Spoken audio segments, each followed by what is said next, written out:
Hi everyone, welcome back to our channel. So ಇವತ್ತಿನ ಈ video ಬಂದು ಟ್ರೆಕ್ಕಿಂಗ್ ವಿಡಿಯೋ ಆಗಿರುತ್ತೆ. ಟ್ರೆಕ್ಕಿಂಗ್ ಅಂದರೆ ನಿಮಗೆ ಗೊತ್ತಿರ್ಬೋದು, ಬೆಂಗಳೂರು ಸುತ್ತಮುತ್ತ ಎಷ್ಟು ಟ್ರೆಕ್ಕಿಂಗ್ ಸ್ಪಾಟ್ಗಳಿದಾವಂತ. ಸೊ ಅದರಲ್ಲಿ ಒಂದು ಫೇಮಸ್ ಆಗಿರೋ ಒಂದು ಸ್ಪಾಟ್ ಅಂದರೆ ಶಿವಗಂಗೆ ಬೆಟ್ಟ ಅಂತ. ಸೊ ಶಿವಗಂಗೆ ಬೆಟ್ಟ ನಿಮಗೆಲ್ಲರಿಗೂ ಗೊತ್ತಿರುತ್ತೆ, ಬೆಂಗಳೂರು ಸುತ್ತಮುತ್ತ ಅಥವಾ ತುಮಕೂರು ಸುತ್ತಮುತ್ತ ಇರೋರಿಗೆ.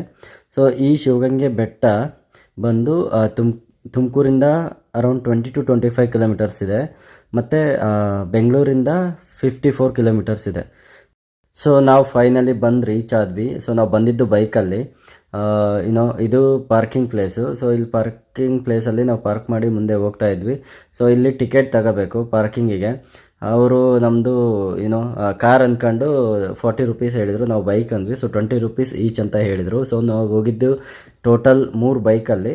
ಸೊ 60 ರೂಪೀಸ್ ಪೇ ಮಾಡಿ ಹೋದ್ವಿ. ಬಿಕಾಸ್ ನಾವು ಅಷ್ಟು ದೂರ ಮೇಲೆ ಹೋಗ್ತೀವಿ, ಸೊ ಇಲ್ಲಿ ಸೇಫ್ಟಿ ಇರಬೇಕಲ್ವ, ಅದಕ್ಕೆ ಪೇ ಮಾಡಿ ಸೊ ಟಿಕೆಟ್ ತಗೊಂಡು ಹೋಗ್ತಾ ಇದ್ದೀವಿ.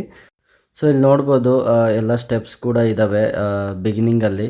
ಸೊ ಇದು ಹೆಂಗಂದರೆ ಬಿಗಿನಿಂಗಿಂದನೇ ಬೆಟ್ಟ. ಓಕೆ, ಸೊ ನಾವು ಹಂಗೆ ಹತ್ತುತ್ತಾ ಹೋದ್ವಿ. ಹತ್ತುತ್ತಾ ಹೋಗ್ತಿದ್ದಂಗೆ ಸೊ ಫಸ್ಟು ನಮಗೆ ಸಿಕ್ಕಿದ್ದು ಗಣಪತಿ ದೇವಸ್ಥಾನ. ಸೊ ಗಣಪತಿ ದೇವಸ್ಥಾನ ಇನ್ನೇನು ಬರುತ್ತೆ ನೋಡಿ ಇವಾಗ. ಸೊ ಏನಂದರೆ ಎಲ್ಲ ಟೆಂಪಲ್ಗೆಲ್ಲ ನಾವು ಹೋಗಿ ಗಣೇಶ ಇದ್ದೇ ಇರ್ತಾರೆ. ಯಾಕಂದರೆ ಸೊ ವಿಘ್ನಗಳ ನಿವಾರಕ, ಏನೂ ಸಮಸ್ಯೆ ಆಗದೆ ಇರಲಿ ಅಂತ. ಸೊ ನಾವು ಕೈ ಮುಗಿದ್ಬಿಟ್ಟು ಮುಂದೆ ಹೋದ್ವಿ. ಸೊ ಅಲ್ಲಿಂದ ಹೋದ್ವಿ. ನೆಕ್ಸ್ಟು ಒಂದು ಟೆಂಪಲ್ ಬಂತು, ವನ್ನಾದೇವಿ ಟೆಂಪಲ್ ಅಂತ.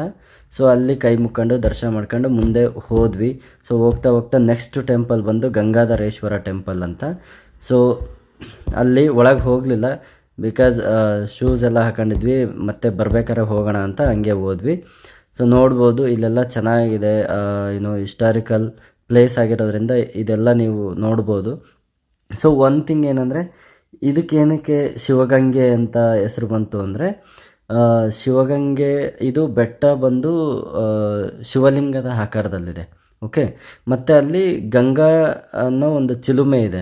ಸೊ ಅವೆರಡನ್ನು ಸೇರಿಸ್ಬಿಟ್ಟು ಇವರು ಶಿವಗಂಗೆ ಅಂತ ಇದಕ್ಕೆ ಹೆಸರು ಬಂದಿರೋದು. ಸೊ ಇದು ನನಗೆ ಗೊತ್ತಿರೋ ಇನ್ಫಾರ್ಮೇಷನ್. ಇದೇನಾದರೂ ಇನ್ಫಾರ್ಮೇಷನ್ ರಾಂಗ್ ಆಗಿದ್ದರೆ ಕ್ಷಮಿಸಿ. ಮತ್ತು ನಿಮಗೇನಾದರೂ ಬೇರೆ ಏನಾದರೂ ಗೊತ್ತಿದ್ರೆ ಇದಕ್ಕಿಂತ ಅದನ್ನು ಕಮೆಂಟ್ ಮಾಡಿ ನೀವು ತಿಳಿಸ್ಬೋದು. ಹಂಗೆ ಹೋಗ್ತಾ ಹೋಗ್ತಾ ಹೋದ್ವಿ. ಇಲ್ಲೆಲ್ಲ ನೋಡಿದಾಗ ಇನ್ನೂ ಡೆವಲಪ್ಮೆಂಟ್ ಇಲ್ಲ ಅನ್ನಿಸ್ತು. ಸೊ ಇದು ಹೆಂಗಂದರೆ ಡೆವಲಪ್ಮೆಂಟ್ ಮಾಡೋದೇನಾರು ನಿಲ್ಲಿಸ್ಬಿಟ್ಟಿದಾರೇನೋ ಅನ್ನಿಸ್ತಾ ಇದೆ, ಬಟ್ ಗೊತ್ತಿಲ್ಲ. ಸೊ ತಿಳ್ಕೊಳ್ದೆ ಮಾತಾಡೋದು ತಪ್ಪು. ಮೇ ಬಿ ಡೆವಲಪ್ ಮಾಡ್ಬೋದು, ಅಥವಾ ಮಳೆಗಾಲ ಆಗಿರೋದ್ರಿಂದ ಎಲ್ಲ ಗಿಡಗಳೆಲ್ಲ ಬೆಳೆದಿರ್ಬೋದು. ಅದನ್ನು ಗಿಡಗಳನ್ನೆಲ್ಲ ತೆಗೆಯೋದು ಇನ್ನೂ ಮಾಡಿಲ್ಲ ಅನಿಸುತ್ತೆ. ಸೊ ಅದಕ್ಕೆ ಹಿಂಗೆಲ್ಲ ಗಿಡಗಳೆಲ್ಲ ಎಲ್ಲ ಕಡೆಗೆ ಬೆಳ್ಕೊಂಡಿರೋದು. ಸೊ ಹಿಂಗೆ ಹೋದ್ವಿ. ಇಲ್ಲಿಂದ ಮತ್ತೆ ಟ್ರೆಕ್ಕಿಂಗ್ ಸ್ಟಾರ್ಟ್ ಆಗುತ್ತೆ. ನೋಡ್ಬೋದು ಫುಲ್ಲು ಕಲ್ಬಂಡೆ.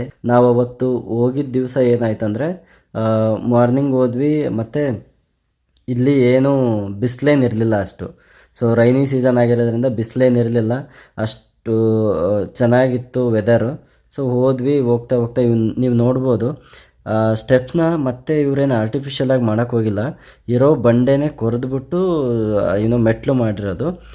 ಇಲ್ಲಿ ನೋಡ್ಬೋದು ಇಲ್ಲೊಂದು ನಂದಿ ವಿಗ್ರಹ ಇದೆ.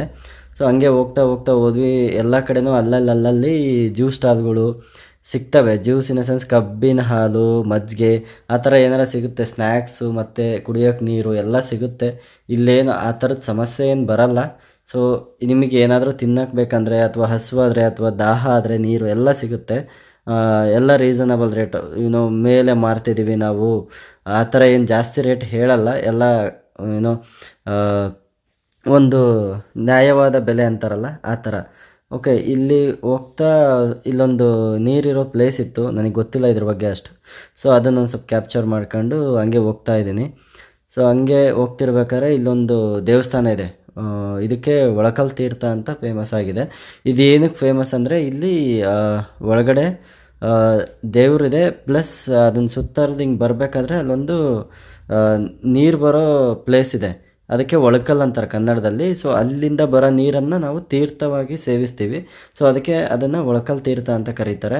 ಮತ್ತು ಇನ್ನೂ ಸ್ವಲ್ಪ ಕೆಲವೊಂದು ಇನ್ಫಾರ್ಮೇಷನ್ ಹೇಳ್ತಾರೆ ಅದ್ರ ಬಗ್ಗೆ. ಏನಂದರೆ, ಲೈಕ್ ನೀವೇನಾದರೂ ಒಳ್ಳೇದು ಅಂದ್ಕೊಂಡಿದ್ರೆ ಸೊ ನಿಮಗೆ ನೀರು ಕೈಗೆ ಸಿಗುತ್ತೆ, ಇಲ್ಲಾಂದರೆ ನೀರು ಕೈಗೆ ಸಿಗಲ್ಲ ನಿಮಗೆ. ಆ ಥರನೂ ಒಂದು ಇದೆ. ಆ ಥರನೂ ಒಂದು ಹೇಳ್ತಾರೆ. ಅದರ ಬಗ್ಗೆ ನನಗೆ ಅಷ್ಟು ಗೊತ್ತಿಲ್ಲ, ಬಟ್ ಅಷ್ಟು ಇನ್ಫಾರ್ಮೇಷನ್ ನನಗೆ ಹೆಂಗೆ ಗೊತ್ತಿತ್ತು ಅದು ನಾನು ಮಾತ್ರ ಶೇರ್ ಮಾಡಿದ್ದೀನಿ. ಸೊ ನೋಡ್ಬೋದು ಹಿಂಗೆ ಹತ್ತುತ್ತಾ ಹೋದ್ವಿ. ಫುಲ್ಲು ಸ್ವೆಟ್ಟಿಂಗು, ಯಾಕಂದರೆ ನಾವು ರೆಗ್ಯುಲರಾಗಿ ಹೋಗಲ್ಲ, ಸೊ ಅವಾಗ ಹೋಗ್ತೀವಿ. ಹಂಗಾಗಿ ಸಖತ್ತು ಸುಸ್ತಾಗ್ತಾಯಿತ್ತು ಹತ್ತಬೇಕಾದ್ರೆ. ಸೊ ಇವಾಗ ನೀವು ನೋಡಿದ್ರಲ್ಲ, ಅದು next temple Shiva Parvati temple. So ಅಲ್ಲಿ ದರ್ಶನ ಮಾಡ್ಕೊಂಡು ಮುಂದೆ ಹೋಗ್ತಾ ಇದ್ವಿ. ಇಲ್ಲಿಂದ ಆ್ಯಕ್ಚುಯಲ್ ಜರ್ನಿ ಸ್ಟಾರ್ಟ್ ಆಗೋದು, ಟ್ರೆಕ್ಕಿಂಗ್ ಜರ್ನಿ. ಬಟ್ ಅಲ್ಲಿ ತನಕ ಬಂದು ಸುಸ್ತಾಗಿ ನೀವು ಇಲ್ಲ ನಮಗೆ ಅದನ್ನ ನೋಡಿದ ತಕ್ಷಣ ಹೆಂಗೆ ಅನಿಸುತ್ತೆ ಅಂದರೆ ಇಲ್ಲ ಹೋಗೋಕ್ಕಾಗಲ್ಲ ಅನಿಸುತ್ತೆ. ಬಟ್ ಅಲ್ಲಿಂದ ಆರಾಮಾಗಿ ಹೋಗ್ಬೋದು, ಯಾಕಂದರೆ ಹಿಡ್ಕೊಳಕ್ಕೆ ಕರೆಕ್ಟಾಗಿರೋದ್ರಿಂದ ನೀವು ಕೈ ಮೇಲೂ ನಿಮ್ಮ ಶಕ್ತಿ, ಕೈಯಿಂದ ಶಕ್ತಿನೂ ಯೂಸ್ ಮಾಡಿ, ಕಾಲಿಂದ ಶಕ್ತಿನೂ ಯೂಸ್ ಮಾಡಿ ಹತ್ತೋದ್ರಿಂದ ಅಷ್ಟೊಂದು ಆಯಾಸ ಆಗಲ್ಲ. ಬಟ್ ಏನಂದರೆ ಡಿಫಿಕಲ್ಟ್ ಅಂತ ಹೇಳ್ಬೋದು. ಬಟ್ ಹುಷಾರಾಗಿ ಹತ್ಕೊಂಡು ಹೋಗಿ, ಚೆನ್ನಾಗಿದೆ. ಇಲ್ಲಿ ತನಕ ಬಂದು ಅರ್ಧಕ್ಕೆ ಬಂದು ವಾಪಸ್ ಹೋಗೋದು ಯೋಚನೆ ಮಾಡಬೇಡಿ, ಯಾಕಂದರೆ ಮೇಲೇ ಇರೋದು ತುಂಬ ಚೆನ್ನಾಗಿ, ತುಂಬ ಮೇಲೆ ಆಗಿರೋದ್ರಿಂದ ಚೆನ್ನಾಗಿರೋ ಗಾಳಿ ಬರ್ತಾಯಿತ್ತು, ಒಂಥರ ನ್ಯಾಚುರಲ್ ಎ ಸಿ ಥರ. ಸೊ ಹಂಗಾಗಿ ನಮ್ಗೆ ಅಷ್ಟು ಆಯಾಸ ಆಗಲಿಲ್ಲ. ನೀವು ಇಲ್ಲಿ ನೋಡ್ಬೋದು, ಒಬ್ಬರು ವಯಸ್ಸಾಗಿರೋರು ಆಲ್ರೆಡಿ ಟ್ರೆಕ್ಕಿಂಗ್ ಮುಗಿಸ್ಕೊಂಡು ಕೆಳಗೆ ಬರ್ತಾಯಿದ್ರು. ಅವ್ರು ಹೋಗ್ತಾ ಇರೋ ಸ್ಪೀಡ್ ನೋಡಿ ನೀವು. ಆ ಏಜಲ್ಲಿ ಈಗಿನ ಜನ್ರೇಷನಿಗೆ ಅಷ್ಟೊಂದು ಶಕ್ತಿ ಅದೆಲ್ಲ ಬರಲ್ಲ ಅಷ್ಟು ಸುಲಭವಾಗಿ. ಸೊ ಅವ್ರು ಹಳೆ ಕಾಲದವ್ರಲ್ವ, ಅವ್ರಿಗೆಲ್ಲ ಎಕ್ಸ್ಪೀರಿಯೆನ್ಸ್ ಇರುತ್ತೆ. ಸೊ ಅವ್ರು ಹತ್ಕೊಂಡು ಹೋದರು. ನಾವೆಲ್ಲ ಅವರಿಗೆ ಕ್ಲಾಪ್ಸ್ ಮಾಡಿದ್ವಿ, ನಮ್ಮ ಫ್ರೆಂಡ್ಸ್ ಎಲ್ಲ ಸೇರಿ. ಬಿಕಾಸ್ ಅವರು ಅಷ್ಟೊಂದು ಒಂಥರ ಮೋಟಿವೇಶನ್ ಲೆವೆಲಲ್ಲಿತ್ತು ಅವ್ರು ಬಂದಿದ್ದು ನೋಡಿ ನಮಗೆ. ಸೊ ಆಮೇಲೆ ಹಂಗೆ ಹತ್ತುತ್ತಾ ಹೋಗ್ತಾಯಿದ್ವಿ. ನೋಡ್ಬೋದು ನೀವು ಸ್ಟೆಪ್ಸ್ ಎಷ್ಟರ ಮಟ್ಟಿಗಿದೆ ಅಂದರೆ ಸ್ಟ್ರೈಟ್ ಆಗಿದೆ. ಆ ಸ್ಟ್ರೈಟ್ ಆಗಿರೋದ್ರಿಂದ ಹತ್ತೋದು ಸ್ವಲ್ಪ ಕಷ್ಟ. ಅದಕ್ಕಾಗಿಯೇ ಇದೆಲ್ಲ ಸೇಫ್ಟಿ ಹಿಡ್ಕೊಂಡು ಹತ್ತಕ್ಕಂತೇಳಿ ಇದೆಲ್ಲ ಮಾಡಿದ್ದಾರೆ.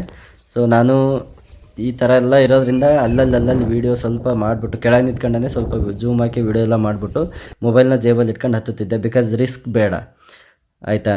ಸೊ ವೀಡಿಯೋ ಕಡಿಮೆ ಆದರೂ ಪರವಾಗಿಲ್ಲ, ರಿಸ್ಕ್ ಬೇಡ ಅಂತ. ಸೊ ಇಷ್ಟು ಮಾಡಿದ್ವಿ. ಅದಾದಮೇಲೆ ಇಲ್ಲಿ ನಂದಿ. ಸೊ ಇದು ಒಂಥರ ಇಲ್ಲಿಗೆ ಹೋಗೋದೇ ಒಂಥರ ಏನೋ ಚೆನ್ನಾಗಿದೆ, ಅಷ್ಟು ಡಿಫಿಕಲ್ಟ್ ಆಗಿದೆ. ಸೊ ಮೇಲೆ ಹತ್ತೋದು ಅಲ್ಲಿ ಕೆಳಗೆ ತೋರಿಸಿದ್ನಲ್ಲ ಆ ಸ್ಟೆಪ್ಸ್ಗಿಂತ ಇದು ತುಂಬ ಡಿಫಿಕಲ್ಟು. ಬಟ್ ನೀವು ನೋಡ್ಬೋದು, ಅಲ್ಲಿ ಹತ್ತಿ ಹೋದರೆ ಆ ಕಡೆ ಹಿಂದ್ಗಡೆ ಹೋದರೆ ಇಲ್ಲಿ ನೋಡಿ, ಆ ಕಡೆಗೆ ಪ್ರಪಾತ, ಆ ಕಡೆಯಿಂದ ಹಿಂಗೆ ಕ್ರಾಸಾಗಿ ನಂದಿನ ಸುತ್ತರ್ಕೊಂಬರೋದ್ರೊಳಗೆ ಒಂಥರ ಭಯ ಆಗುತ್ತೆ. ಬಟ್ ಸೇಫಾಗಿರಿ, ಜವಾಬ್ದಾರಿಯಿಂದ ಇರಿ ಅಂತ ಹೇಳೋಕ್ಕೆ ಇಷ್ಟಪಡ್ತೀನಿ. ಕಾಲೇಜ್ ಹುಡ್ರು ಹೋಗ್ತಾರೆ, ಹೆಂಗೆ ಬೇಕಾ ಅವ್ರಿಗೆ ಮನಸ್ಸಿಗೆ ಬಂದಂಗೆ ಹೆಂಗೆ ಬೇಕಂಗೆ ಹೋಗೋದು ಆ ಥರ ಎಲ್ಲ ಮಾಡ್ತಾರೆ, ಅದೆಲ್ಲ ಬೇಡ. ಸೊ ಜವಾಬ್ದಾರಿಯಿಂದ ಇರಿ. ದೇವಸ್ಥಾನಕ್ಕೆ ಹೋಗಿದ್ದೀರಾ, ಒಳ್ಳೆಯದಾಗಲಿ ಅಂತ ಅಂದ್ಕೊಂಡು ಈ ಥರ ನೀವು ದರ್ಶನ ತಗೊಂಡು ಹೋಗಿ. ಬಟ್ ಯಾವುದೇ ರೀತಿ ಸಮಸ್ಯೆ ಮಾಡ್ಕೋಬೇಡಿ, ಅಷ್ಟೇ ಹೇಳೋದು.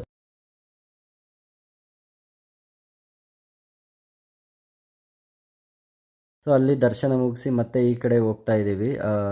ಇದು ಪೀಕ್ ಪ್ಲೇಸ್, ಇಲ್ಲೇ ಎಂಡ್ ಆಗೋದು. ಸೊ ಇಲ್ಲಿಂದ ಒಂದು ವ್ಯೂ ತೋರಿಸ್ತೀನಿ, ನಂದಿ ಹೇಗೆ ಕಾಣಿಸುತ್ತೆ ಅಂತ.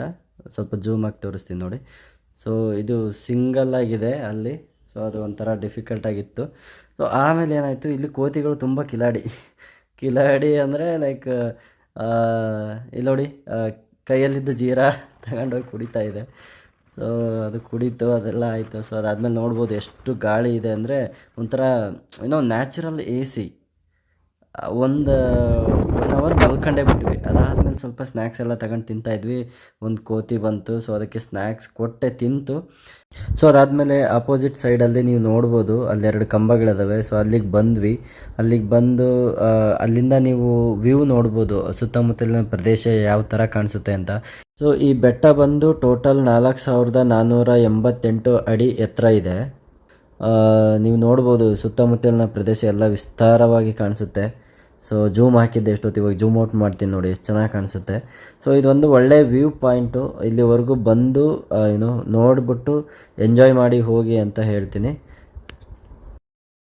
ಸೊ ಇದಾಗಿತ್ತು ಇವತ್ತಿನ ಈ ಟ್ರೆಕ್ಕಿಂಗ್ ಬ್ಲಾಗ್. ಸೊ ಇಷ್ಟ ಆದರೆ ಲೈಕ್ ಮಾಡಿ, ಹಾಗೆ ನನಗೆ ಗೊತ್ತಿಲ್ಲದಿರೋ ಕೆಲವೊಂದು ಇನ್ಫಾರ್ಮೇಷನ್ ನಿಮ್ಗೆ ಗೊತ್ತಿದ್ದರೆ ಅದನ್ನ ಕಮೆಂಟ್ ಮಾಡಿ ತಿಳಿಸಿ. ಸೊ ಮುಂದಿನ ವೀಡಿಯೋದಲ್ಲಿ ಸಿಗೋಣ. ಅಲ್ಲಿವರೆಗೂ ನಮಸ್ಕಾರ ರೀ ಎಲ್ಲ ದೊಡ್ಡ ಮಂದಿಗೆ.